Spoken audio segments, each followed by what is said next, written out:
Virginia Department of Corrections, Red Onion State Prison. To accept this call, press 0. This is Randall Via. I'm currently serving 1,214 years for capital murder in Red Onion State Prison in Pound, Virginia in the USA. And this is my podcast, Red Onion Randy. And I hope you enjoy listening to me today. As you can probably already hear from the tone of my voice, I'm rather pissed off and frustrated. I keep getting screwed.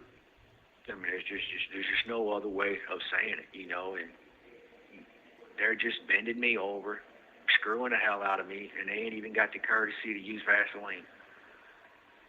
So this is what I'm pissed off about.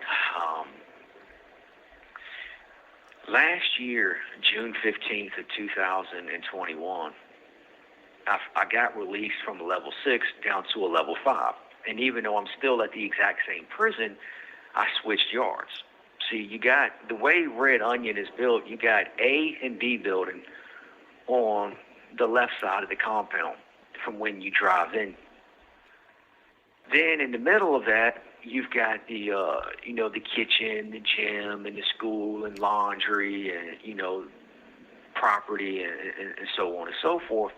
And then on the other side of that, you've got C and D building. C and D building are your level 6. A and B building are your level 5. So I've been here, for 22 years total. I've been here longer than anybody else, with the exception of like 2 or 3 staff members who've been here from the beginning. I missed that by just a short period of time, but, so I study policy. That's one thing that I do. I read the policy because how can you play the game if you don't know the rules of the game? And because I've been here for so long, because I'm going on 17 years charge-free. At the time, I was just a little bit over 16 years charge-free. I've completed all the programs up here, anger management, thinking for a change, decision points, and so on and so forth. And most of them I've actually done more than once. I've had a job for 9 years straight. I haven't called a charge. Like, I haven't been written up for a charge and simply beat the charge. No, I've not been written up for a charge, period. Like, I've done everything that I can do. So, in policy, you have a thing called an H override and an L override. Now, the H override stands for a higher override. That means if you're at a lower security prison, and for example, you punch a CO in the mouth, they will give you an H override for assault against staff, and they'll jump your points up, and they'll send you up here to Red Onion or Wallens Ridge, or maybe Sussex 1. Because, you got 3 level 5s. You got Red Onion, Wallens Ridge State Prison, and Sussex 1 State Prison. Now, you got an L override, which is a lower override. And the an L1 override is for exceptional institutional behavior. I qualify for exceptional institutional behavior. To the best of my knowledge, there's not a single other person in the state of Virginia that's been charge-free even close to how long I've been charge-free. And they most certainly have not done it under the circumstances that I've been forced to do it under. You may have someone at a level 1 or 2 road camp who's been charge-free, 5 years or something of that, 10 years maybe, but no one has come close to doing 17 years in the state of Virginia charge-free. So when I first come over here, I go to my counselor, Edwards, and, I talk to him, say, look, man, I want to be put in for an L1 override, exceptional institutional behavior, and for these reasons, why I just explained to you. And he said, oh, well, we can't do that, we're blah, blah, blah, you gotta stay over here and do this and do that. I'm like, well, dude, I've done all of that. I've been here for 22 years. Like, I'm entitled to an L1 override. That doesn't mean that Richmond has to grant it to me, but I'm entitled to be ICA'd and put in for it, and you leave it into the hands of Richmond. Well, he refused. He flat out refused to do his job. The dude barely made rounds over here. You might see him 2 times a month, if that. So I asked and I asked and I asked, and from June 15th all the way up, until around the end of September, the beginning of October. So then I sent Gay Gardner from the Interfaith Action for Human Rights, she's always been there for me. She's always done her best to help me. And, she's the only reason I even got what little bit of minimal medical treatment for the tumor in my leg is because of her. So I explained the situation to her. I asked her, because I know that she has a meeting with David Robinson, who's the second in command of the Department of Corrections in the state of Virginia. He's the second guy in charge. Every single month they have a meeting together, to discuss issues and so on and so forth. So I sit there and I ask, her to go to him and explain to him that I'm seeking an L1 override. I'm trying to get transferred to King Mountain. And these are the reasons why. I'm 16 years charge-free, completed all the programs, had a job for 9 years. I've done everything I'm supposed to do. And David Robinson agrees. And so a couple days later, I'm in the pod for pod rec, and the sergeant calls me out to his office. I go out there and say, hey, man, what's up? And he says, the warden just called over here, Rick White, and he wants to know where you would like to be transferred to. I said, man, I want to go to King Mountain. He said, all right, I'll call him back and let him know that. And I said, I appreciate it, man. Thank you. So I come back in the pod, and normally I'm a very respectful guy. You had a bunch of guys that were on the phone talking to their people. I come right back in the damn pod, and I scream, woo, just as loud as I could. I was so excited, like I'm finally leaving Red Onion. Like I'm finally getting ready to go to a real prison now. I'm about to get a bunch of different opportunities. I get a change of scenery. I mean, damn, man, I'm excited. What I'm saying? Dude's like, yo, man, man, we're on the phone. Like, yeah, that's my bad, man. I'm being transferred. And they all nodded, like they just instantly forgave me because they knew what that meant to me because we had been having these conversations. And they know what it's like up here because they're up here with me. A couple weeks go by, and honestly, I thought I was going to be transferred within 2 weeks. I really thought I was going to be transferred within 2 weeks. Thanksgiving goes by, and I ain't been transferred. So, I start trying to talk to my counselor, Edwards, but, dude, I don't ever see him.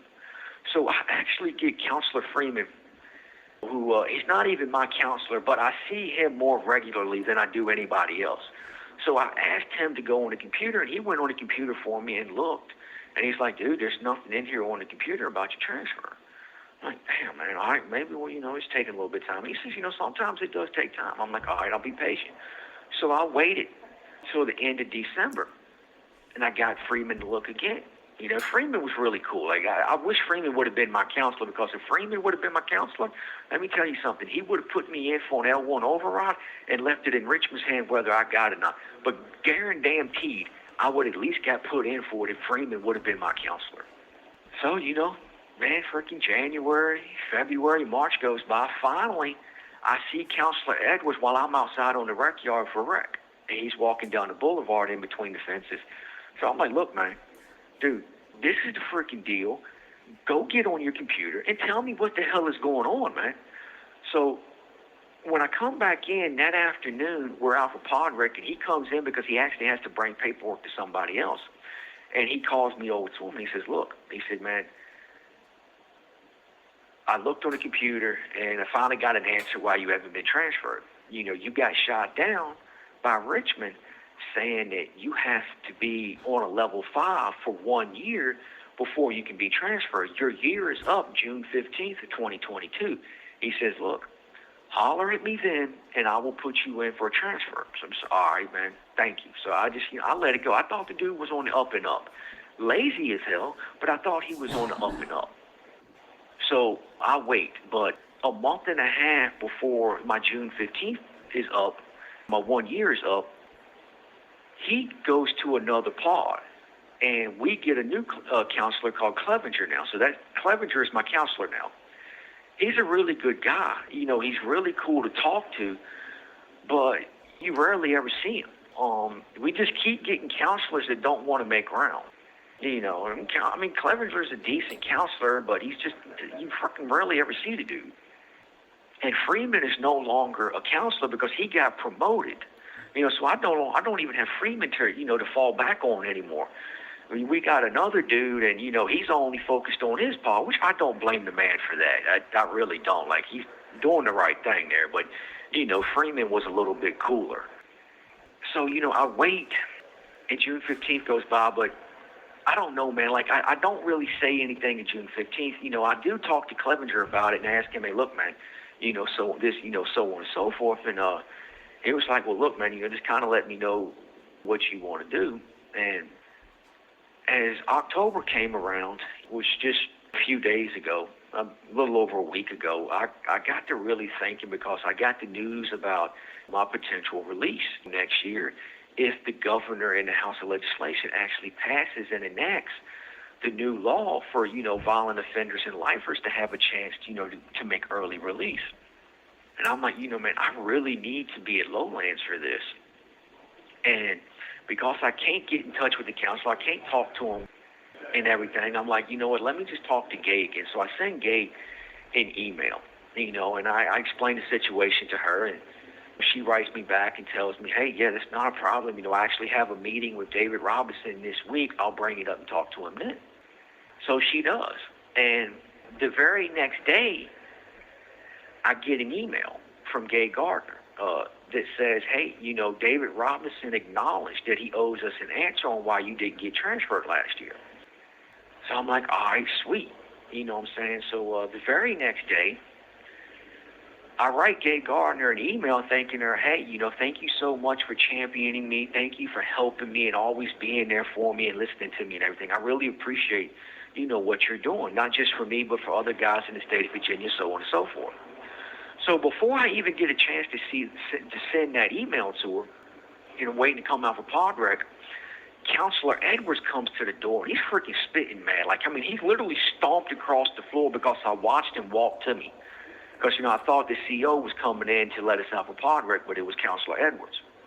So he says, here, sign this paperwork, and he shoves it through the side of the door. And I said, man, what's it for? And he says, it's the ICA for your transfer. I'm like, all right, sweet. So I go and I sign it and everything, and I hand it back to him. And I was like, hey, man, where am I being transferred to? They're not supposed to tell you, and the reason they're not supposed to tell you is because you might go get on the phone or something before you get packed up and say, look, I'm being transferred to this prison, man. Be on this road at this certain time and bust my ass out. So, for security reasons, he did the right thing. But sometimes, you may catch them and they might slip up. But, he didn't do that. So I was like, well, damn it, man. Well, hopefully at least it's Buckingham, because that's where I really want to go. And he said, oh, it's not Buckingham. He said, I can tell you right now, you ain't going to a level 4. You're going to a level 5. And I said, well, that's Wallace Ridge then. That's the only level 5, only other level 5. And he said, no, Sussex 1 is also a level 5.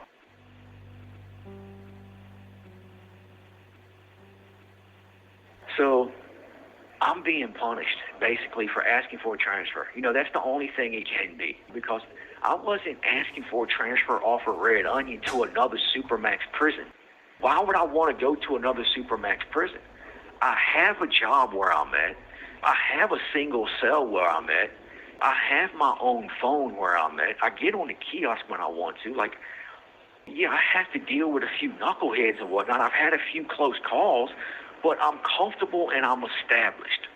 And, why do I want to go to another level 5, another Supermax prison, and have to deal with that all over again? To deal with COs and staff members and inmates that I just don't know. That's put me in a very dangerous situation. Because if I get sent to a gang pod, for example, where there's just a huge amount of gang members in one pod, well, the gang members tend to think the world revolves around them. They tend to think they're the only tough guys in existence. They're the only ones willing to fight. And they want to run everything. Well, I'm going to use the phone. I've got people that I've become accustomed to talking to. I've got friends that, I write and I'm going to email. I'm getting on the phone. I'm getting on the kiosk. So this puts me in a very vulnerable position where I might be forced to fight somebody just to sit there and let them know, hey, look, man, I'm not your bitch. You ain't going to punk me. You're not going to disrespect me. You're not going to do these things. Now, I'll let a lot of stuff go. As far as running your mouth to me, words are cheap. Words are cheap. Like, I don't care about words, man. I'll let them go through one ear and out the other. I won't like it. I won't appreciate it. I'll be upset, frustrated, hurt by it. But it is what it is. I can deal with that. But you're not going to tell me that I can't talk to my family. I can't talk to my loved ones. Because I have friends that are now family to me. You know, I'm going to talk to them. So, like, you know, I've got to deal with all this stuff. You know, I mean, it's just so damn frustrating that I have to go through this process all over again. You know, like, now, I mean, you know, I wish I could stop the transfer because I'm probably going to get transferred this week. I hope not. I'd at least like to get my commissary first, you know. I'm waiting on a pair of Skull Candy headphones, you know, because I don't want to have to freaking not be able to listen to music or a game or something, you know, when I have a little bit of free time and I need to kind of, you know, unwind or something. But I mean, I just don't understand. Like, David Robinson and Rose Durbin, they know that I was asking for a transfer to a level 4 security prison or a level 3, either 4 or 3. You know what I'm saying? If you can't send me to a 3, that's fine. At least send me to an actual level 4 institution.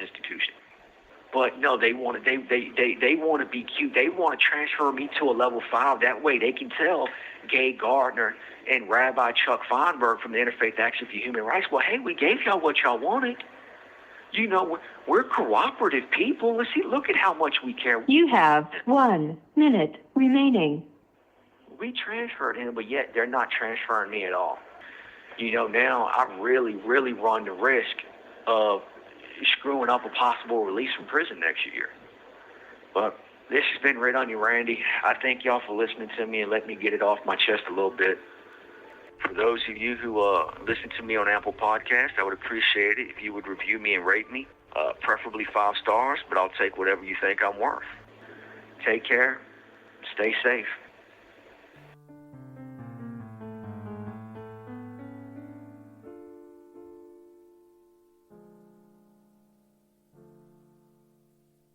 Thank you for using GTL.